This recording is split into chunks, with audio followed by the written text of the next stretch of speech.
하나님 말씀은 구약 성경 잠언 11장 24절에서 27절까지입니다.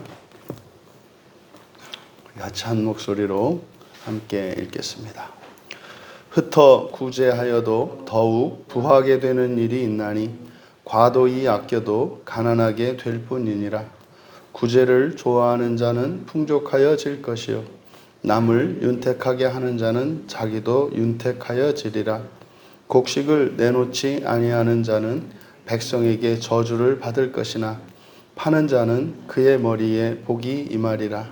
선을 간절히 구하는 자는 은총을 얻으려니와 악을 더듬어 찾는 자에게는 악이 임하리라. 아멘.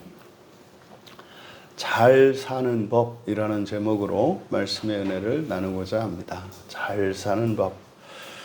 세상 모든 사람들이 사실은 바라는 게 잘 사는 거죠. 그래서 잘 산다라고 하는 것은 우리가 세 종류로 나누어서 생각할 수 있습니다. 이 세상에서 그러니까 죽기 이전을 말하는 거죠. 죽기 이전에 육체로 살아가는 동안만 사람들의 기준에 보아서 잘 사는 게 있겠고, 또 죽음 이후에만 또 잘 사는 게 있겠고, 그리고 죽음 이전과 이후 모두 잘 사는 것이 있을 것입니다. 바라기는 여러분들의 삶이 죽음 이전이나 이후에나 그렇게 잘 살 수 있게 되기를 축복합니다. 이제 오늘 성경은 바로 그것이죠. 이 세상에서도 잘 살고 또 죽고 난 이후에 사후 세계에서도 잘 사는 완전한 잘 사는 법입니다. 거기에는 우리의 믿음이 동반되어야 할 것이고 또 그 믿음은 우리의 소망과 관련되어 있을 것이고 그것은 사실 하나님과의 사랑의 연합 속에서만 사실 가능한 것입니다. 그래서 성경 자체가 일단 예수님을 믿고 하나님의 말씀이 성경인 것을 믿는 사람들에게 주시는 말씀이기 때문에 최소한 이 설교를 듣는 모든 분들은 이 본문에서 우리에게 제시하는 잘 사는 법, 그 말씀에 유익을 얻을 수 있을 줄 믿습니다. 24절에 흩어 구제하여도 라고 이제 번역한 말은 구제한다 라고 하는 것은 의역을 한 건데 여기서 이제 파자르라는 말입니다. 파자르는 그냥 흩트린다 이 말이에요. 말하자면 그냥 이것은 다른 사람을 돕기 위해서 하는 것이든 하거든 상관없이 그냥 빌딩 옥상에 올라가서 돈을 뿌리든지 흩뿌리는 겁니다. 흩뜨리다. 그러니까 여기서 흩뿌려도 이렇게 되는 거예요. 펑펑 써도 그러니까 어디에 쓰는지는 구체적으로 말하지 않습니다. 그러니까 펑펑 써도 돈을 예로 들자면 말이죠. 그 다음에 더욱이라고 하는 것은 더욱이라기보다는 오드거든요. 오드는 더욱이라기보다는 계속, 여전히 이런 뜻입니다. 계속, 여전히. 부하게 되는 일이 있나니 여기서 이제 부하게 되다. 야샤프에 이제 분사형을 쓰고 있는 건데 이 야샤프 이거는 더하다, 그러니까 늘어난다라는 뜻입니다. 그러니까 24절의 상반절은 흩어 구제하여도 더욱 부하게 되는 일이 있나니 여기는 흩뿌려도 계속 늘어나고 이렇게 됩니다. 흩뿌려도 계속 늘어나고 그리고 하반절에 과도히 아껴도 가난하게 될 뿐이니라 할 때 과도히라고 번역한 것은 요쉐르인데 요쉐르는 올바름, 고둠 이런 뜻입니다. 그러니까 아껴도 아끼다라가 하샤크 억제하다거든요. 그러니까 이걸 이제 의역을 해서 과도하게 아낀다라고 번역한 것은 요쉐르가 의미하는 것, 우리말 성경에 과도히로 번역된 요쉐르 이것은 말하자면 생필품입니다.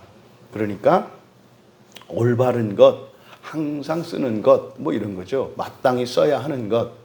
그러니까 이것은 우리의 절대적인 필수품을 쓰는 데 쓰는 거. 그러니까 뭐 생필품, 생필품 뭐 이렇게 의역을 하는 것이 좋을 것 같습니다. 그러니까 하샤크는 억제하는 거니까 생필품을 아껴도 이렇게 되는 겁니다. 생필품을 아껴도 가난하게 될 뿐이다 이렇게 되어 있는데, 여기서 가난하게 되다 이게 마호소르라는 말인데 명사입니다. 마흐소르는 소용 또는 빈곤, 결핍을 의미합니다. 그러니까 생필품을 아끼면서 인색하게 살아도 쪼달리는 경우가 있다. 그러니까 24절에서 말씀하고자, 24절을 통해서 우리에게 교훈하고자 하는 바가 뭐냐면, 뭐 돈이라는 것이, 재산이라고 하는 것이 뭐 이렇게 많이 쓴다고 해서 줄어드는 것도 아니고, 또 그저 아끼고 근검 절약만 한다고 해서 모이는 것이 아니다. 오히려 반대가 될 수도 있다. 그러니까 말입니다. 재물에 대한, 또 이 재산에 대한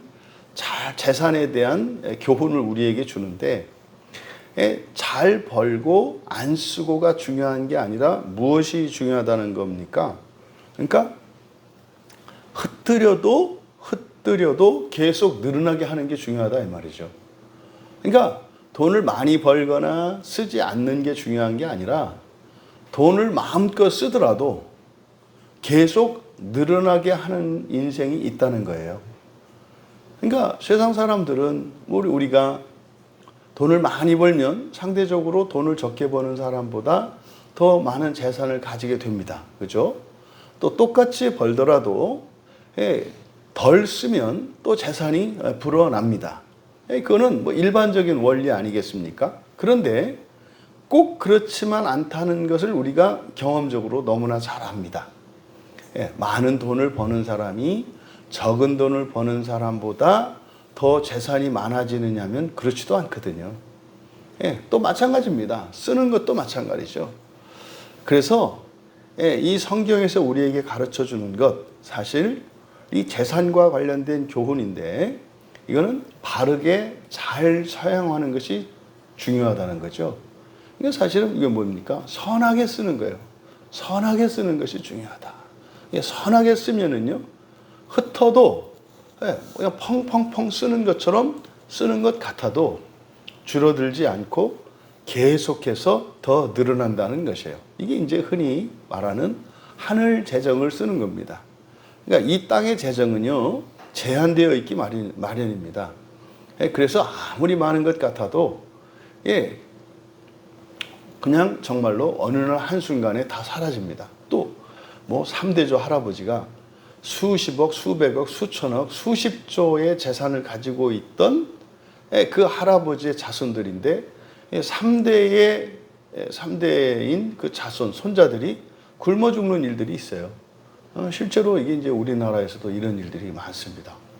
그 대표적인 우리나라 독립운동가 중에 이회영 선생이라고 하는 분이 있었어요. 그분이 지금 재산으로 하면 뭐 8조에서 뭐 이 정도 재산이 된다 그래요. 그분이 이제 어쨌든 자기 전 재산을 다 팔아가지고 독립운동을 하려고 이제 가족들을 데리고 이제 만주로 떠나갔단 말이에요. 근데 어쨌든 몇 년 만에 그 재산이 다 거덜났다는 거 아닙니까? 그러지 않겠어요? 모든 독립군들의 독립자금을 다 대고 하니까. 근데 그 손자들은 거의 굶어 죽었어요.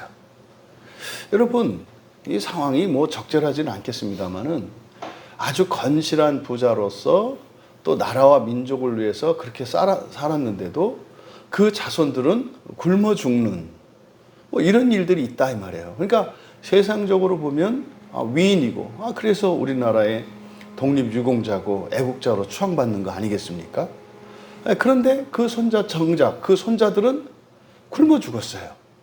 이것은 사실은 성경이 우리에게 가르치는 바가 아닙니다. 예수의 이름 때문에, 신앙 때문에 순교할지는 몰라도 굶어 죽는다? 그런 것은 있을 수 없는 일입니다. 특히 교회 공동체에서는 그 말도 안 되는 이야기죠.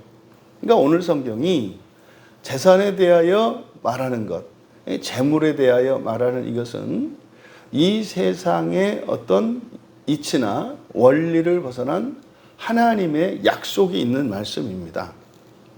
이어 25절에서 구제를 좋아하는 자는 풍족해질 것이요. 이렇게 돼 있는데 여기서 구제를 좋아하는, 이건 이제 너무 심한 겁니다. 이건 이제 24절과 연결해서 해석을 하려니까 이렇게 의역을 한 건데 25절에 구제를 좋아한다라고 이렇게 번역한 말은 베라카예요. 베라카. 베라카는 축복하는 거죠. 축복입니다. 축복. 그러니까 축복하는 자예요. 축복의 자. 그러니까 구제를 좋아하는 자가 네페시거든요. 네페시는 목숨이고 이거는 그냥 사람을 의미하기도 한다. 그래서 그대로 직역하면 축복의 목숨, 그러니까 축복의 사람 뭐 이런 뜻이겠죠. 그러니까 축복하는 자 이렇게 됩니다. 축복하는 자는 풍족하여질 것이요. 그래서 풍족하다라고 번역된 단어가 다쉔이라는 말인데 이 다쉔은 기름지다, 살찌다. 뭐 이제 얼굴에 기름기가 흐르고 또 살찌고 뭐 요즘에는 이제 뭐 살찌는 게 뭐 그렇다면서요. 돈이 없는 사람이 살찌고 돈 있는 사람이 요즘에는 마른다면서요. 이거는 이제 과거 옛날이죠. 이제 지금처럼 막 이 넘치는 풍요의 사회가 아니라 한 끼 식사를 하는 것이 쉽지 않았던 그 시대에는 그저 얼굴에 살도 좀 두툼하고 얼굴에 기름기 흐르면은 이거는 잘 사는 것, 부의 상징이었단 말이죠.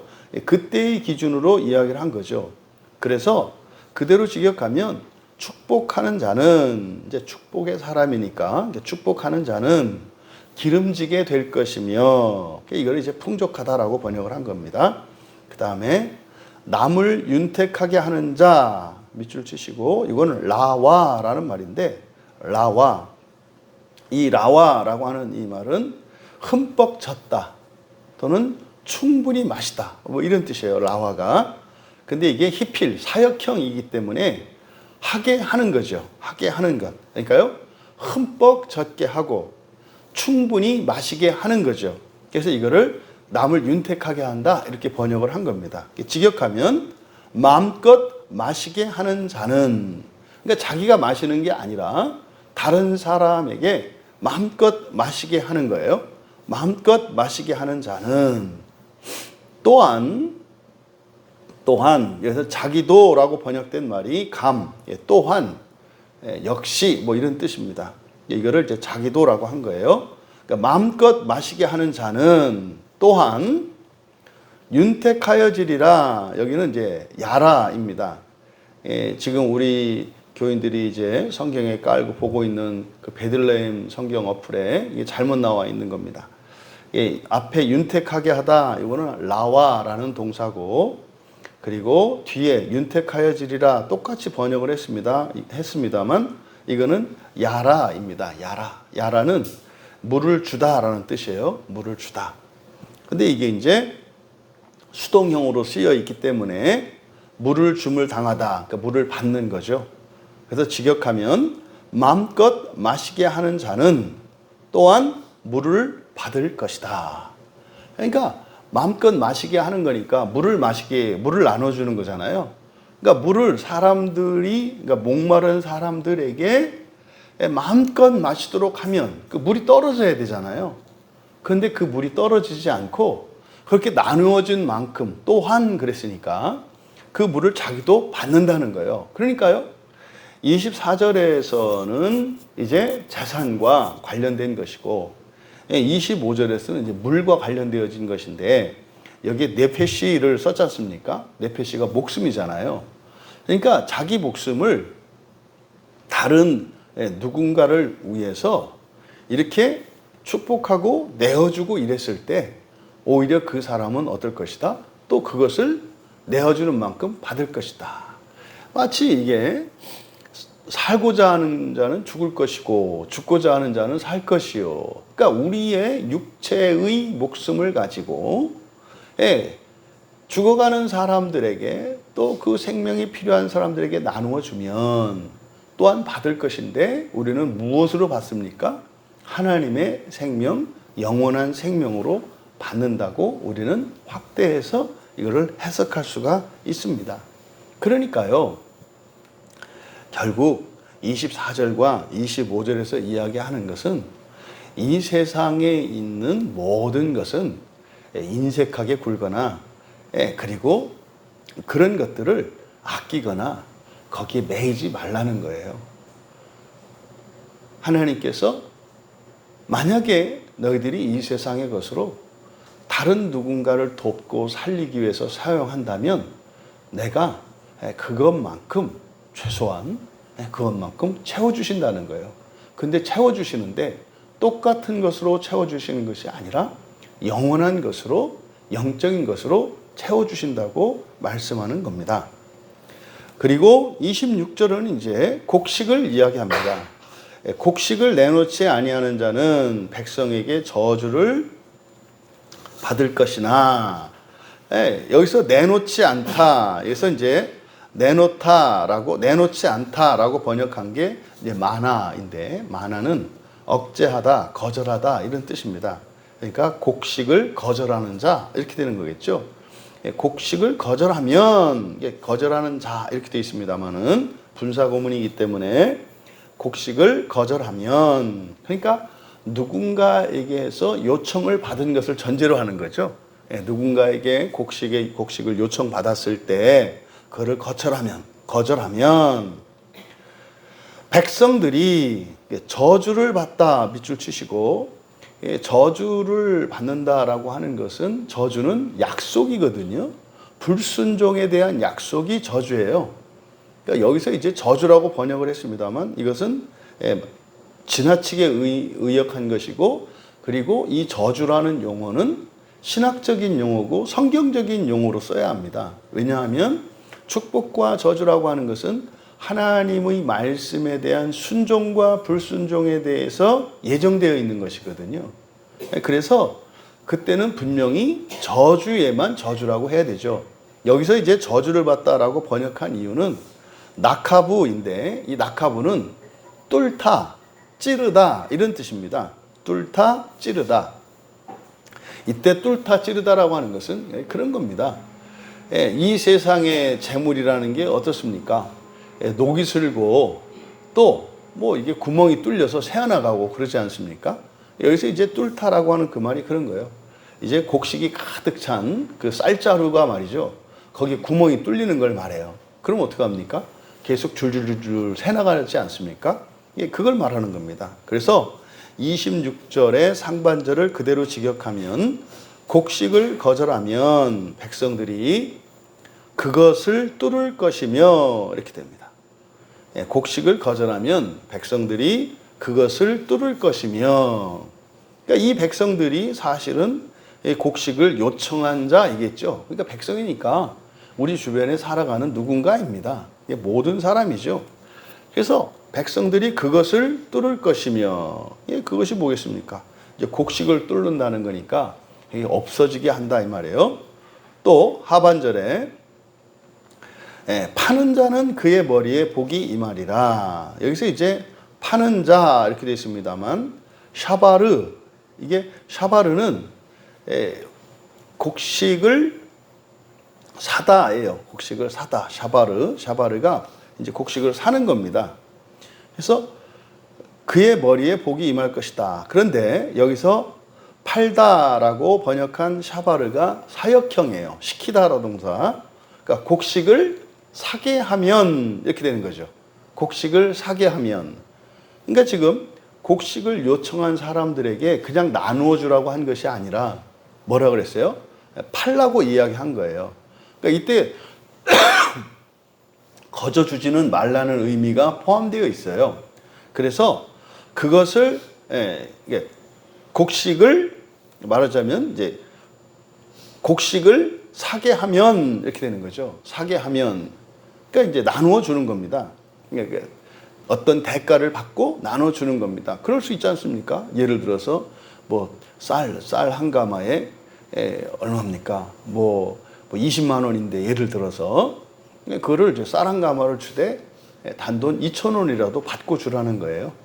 그냥 주지 말고, 왜냐하면 그렇게 곡식을 사다 이렇게 했기 때문에 사게끔 하라는 거죠. 살 수 있게끔 하라는 거죠.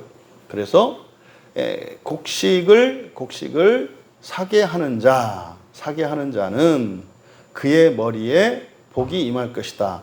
여기서 머리에 복이 임한다라는 말이 있어요. 머리에 복이 임한다라고 하는 것은 1차적으로 그 사람의 모든 것, 그 사람의 인생 전체를 이야기하고 그의 전 인격을 이야기도 합니다. 그런데 그 사람의 머리 그랬을 때는 그 사람의 가문까지 포함이 됩니다. 머리에 기름을 부었다라고 했을 때는 그 사람에게, 그 사람을 통해서 그 머리에 복이 임하는 거니까 가문까지 복이 임하는 겁니다. 그러니까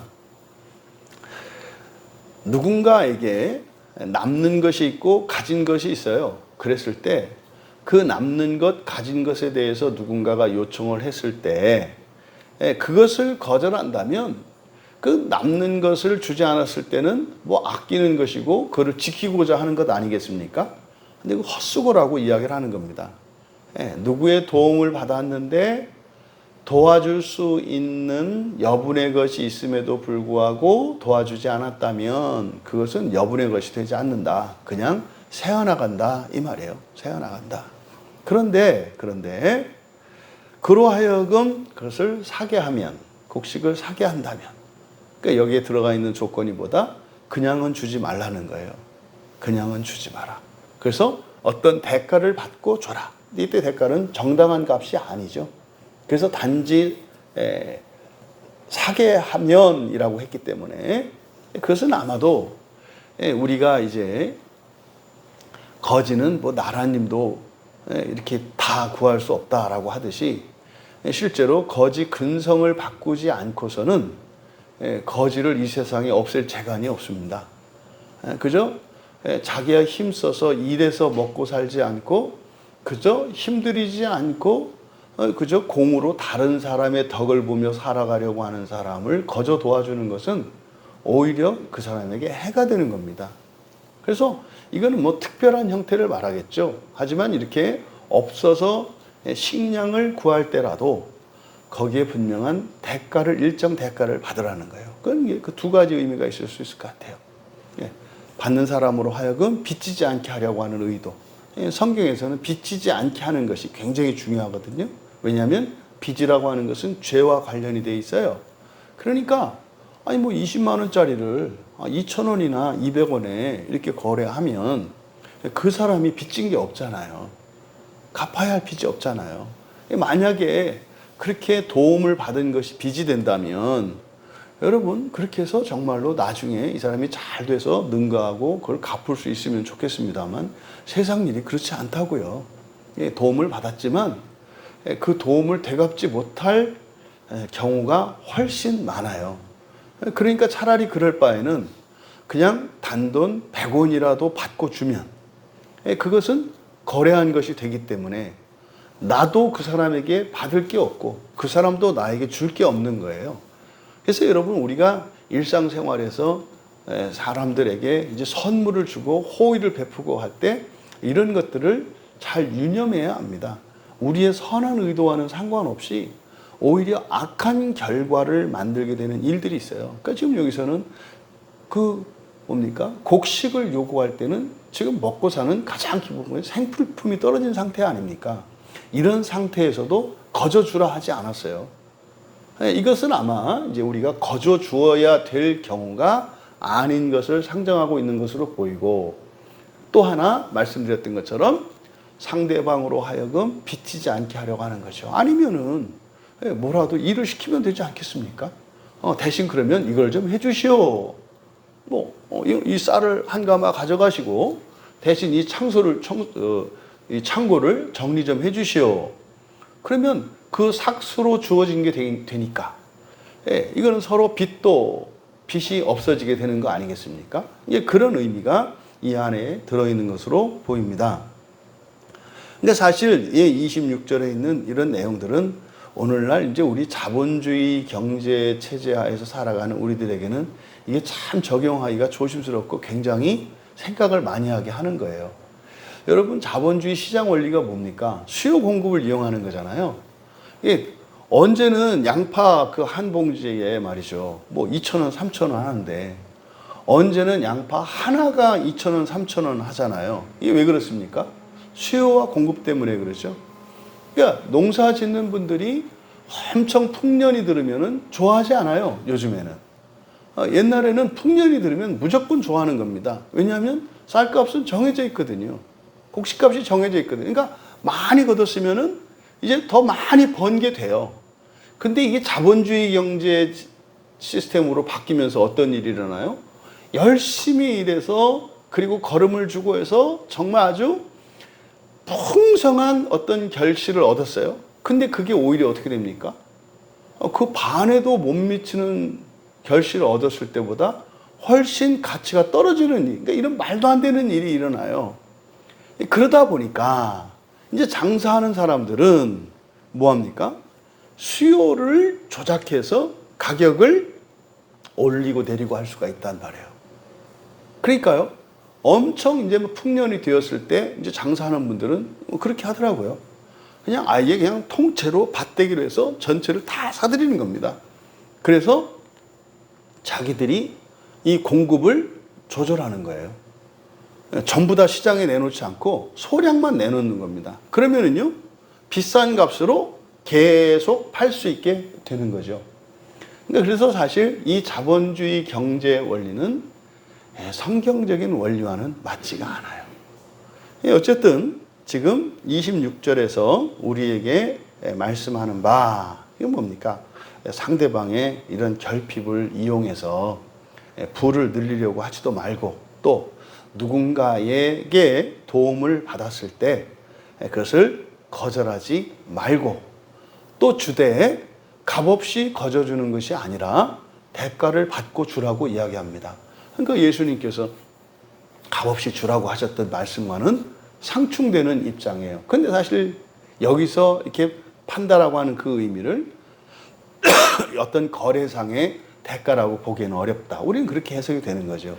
오히려 돈을 받음으로써 상대방의 빚을 탕감시키는 거기 때문에 돈을 안 받고 어떠한 용역도 제공받지 않고 거저 주는 것은 여전히 미완의 문제로 남아요. 육체의 이런 식량의 문제는 해결했을지 몰라도 이 죄는 남거든요. 빚은 남거든요.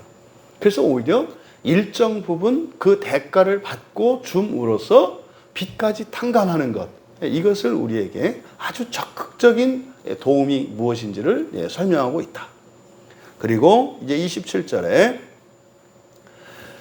선을 간절히 구하는 자는 은총을 얻으려니와, 여기서 이제 선을 간절히 구하다, 이제 샤하르라는 말인데, 이 샤하르는 간절히 구한다라고 하면은 이게 조금 의미가 좀 달라질 수가 있습니다. 그러니까 열심히 구하는 겁니다. 열심히.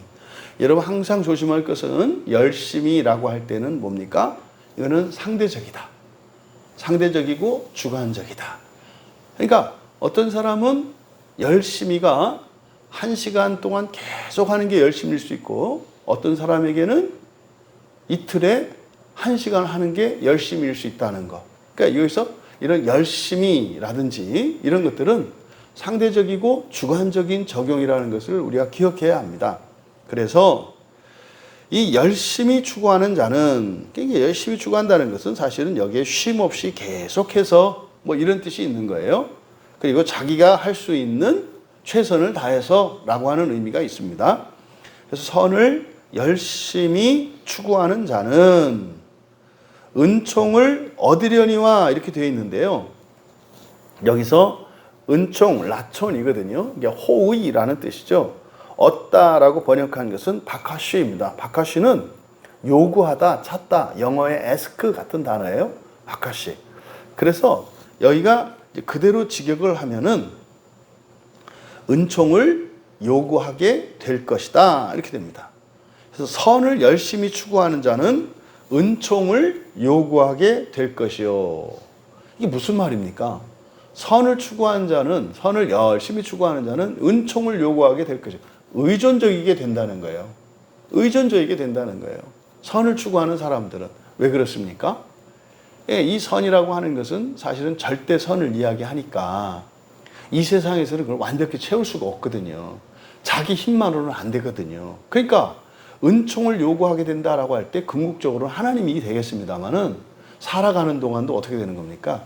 같이 협동해서 협력해서 함께 더불어서 살아가게 되는 걸 말해요. 그러니까 정말 선을 열심히 추구하는 자는 혼자서 그 일을 감당할 수 없다는 걸 알게 돼요. 도움이 필요하다는 걸 알게 돼요. 그래서 은총을 요구한다라고 하는 게 뭡니까? 다른 사람에게 도움을 청한다는 뜻이에요. 그리고 악한 것을 하려고 하는 자는 그것이 악을 더듬어 찾는 자는, 여기서 악을 더듬어 찾는 자에게는 악이 임하리라 이렇게 돼 있는데, 여기서는 그냥 더듬어 찾다, 다라쉬거든요. 다라쉬는 자주 가는 것이고 탐구하는 겁니다. 이게 이제 뭘 찾으려고 다니는 거거든요. 탐구하는 거예요. 그래서 이게 하려고 하는 거죠. 뭘 하고 싶어 하고 알고 싶어 하고 그런 거. 그래서 악한 것을 하려고 하는 자는 그것이 임할 것이다. 그럼 여기서 이제 선악을 이야기했습니다만, 이 선악은 앞에 24절에서부터 이것을 한 문단으로 보았을 때, 여기서 선하게 산다라고 하는 게 뭐겠습니까? 선을 추구한다. 선을 열심히 추구한다는 게 뭐겠습니까? 지금 이 본문에서, 이 성경에서 선을 열심히 추구하는 것은 잠언의 교훈을 따라서 살려고 하는 거예요. 잠언의 가르침을 따라 살려고 하는 것, 이게 선한 겁니다. 그러니까 이렇게 잠언의 가르침을 따라서, 하나님의 말씀을 따라서 살려고 하는 사람들은, 열심히 살려고 하는 사람들은 뭐 하게 된다? 은총을 구하게 될 것이다. 그러니까요, 혼자서가 아니라 누군가의 도움을 구하게 될 것이다 이 말이에요. 이게 이제 우리의 의존성입니다. 점점 독립성을, 더 큰 독립성을 가지게 되면서 또 어떻게 돼요? 점점 더 의존적이 돼가요. 이게 그리스도인이거든요. 이게 그리스도인은요, 점점 주체적이고 능동적이고 독립적인 사람이 되어갑니다. 근데 그와 함께 어떻게 돼요? 더 의존적으로 되어가요. 그러니까 이 의존성과 독립성이 서로 배타적이지 않다고요. 항상 공존해요. 그래서요, 선을 추구하는 사람들에게 뭐 어마어마한 재산과 모든 필요들이 다 채워진다 할지라도 그 사람들은 어떻게 돼요? 끊임없이 가난한 마음으로 하나님께 의지하게 되고, 또 자기보다 어리석은 사람들에게도 배우게 되고, 이렇게 한다 이 말이에요. 이게 지금 선을 열심히 추구하는 사람들에게 일어날 일입니다.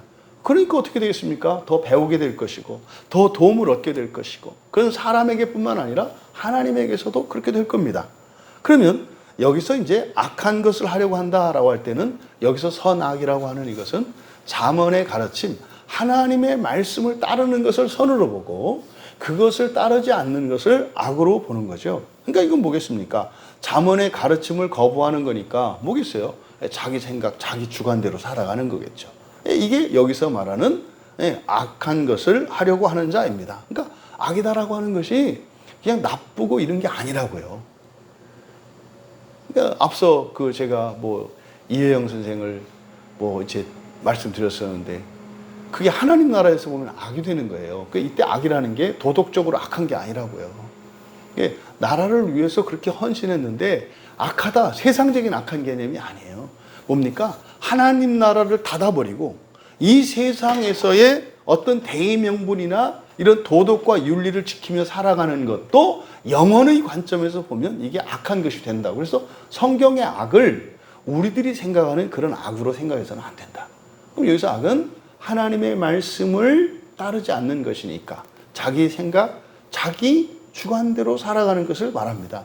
그러면 악한 것을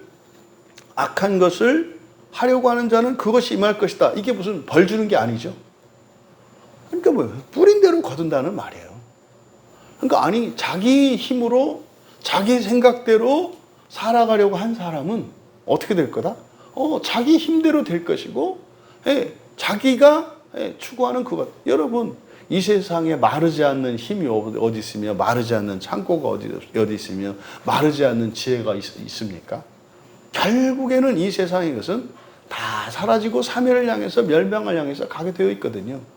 그러니까 지금 여기서 27절에서 이야기하는 것은 선을 추구하면서 살 것이냐, 악을 추구하면서 살 것이냐, 이게 뭡니까? 하나님 말씀을 따라서 살 것이냐, 하나님 말씀이 아닌 다른 무엇을 따라서 살아갈 것이냐? 이거는 여러분 우리에게 선택을 주는 거예요. 이게 이제 그 에덴 동산에서 그거 먹지 마라. 죽을 거다. 이거 먹어라. 영원히 살 것이다.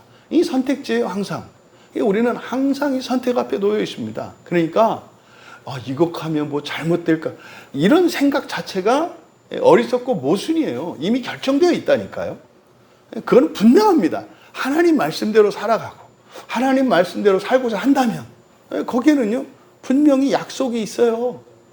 이게 사실은 하나님 말씀대로 살아갈 때 무조건 잘 될 것이다 이렇게 하지 않았어요? 그럼 어떻게 한다고 그랬습니까? 은총을 요구하게 될 것이다. 그러니까 뭡니까? 하나님께 가까이 나아가게 되고 하나님께 기도하게 되고 또 하나님의 말씀을 믿게 되는 이런 일들이 일어나는 거예요. 은혜를 구하면서 살게 되는 거예요. 결국 그것의 결과적으로는 이루어지겠습니다만 그 전 단계가 뭡니까? 하나님과의 친밀함이에요. 사랑의 관계가 깊어지는 거죠.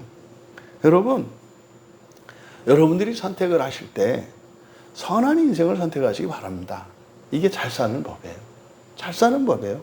그러니까 말씀대로 살겠다라고 결단하고 그 말씀대로 살아가는 그 선을 추구하면서 살아간다면 우리가 은총을 구하게 될 거예요. 은총을 구하면은요 반드시 우리에게 주어질 겁니다. 그러면요 잘 살아갈 것입니다.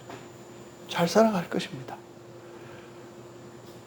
정말 우리 광야교회 공동체 안에 있는 모든 지체들이 잘 살 수 있기를 바랍니다. 그냥 그저 우리만 잘 사는 게 아니라 우리가 잘 사는 것을 보고 사람들이 나도 잘 살고 싶다. 나도 잘 살고 싶다. 어떻게 하면 내가 잘 살 수 있느냐? 기꺼이 우리가 선한 인생을 가르쳐 주고 또 그렇게 세상으로 전파될 수 있기를 바랍니다. 자기가 타고난 배경이나 능력이나 자질이 아니라 정말 하나님의 은혜로 정말 그 구원을 이루기 위하여 살아가는 인생을 살아갈 때 잘 살 수 있다라고 하는 그런 증인들로 쓰임받으시는 또 그 복을 누리실 뿐만 아니라 그렇게 복을 나누어 주시는 우리 모두 되시기를 주님의 이름으로 축원합니다.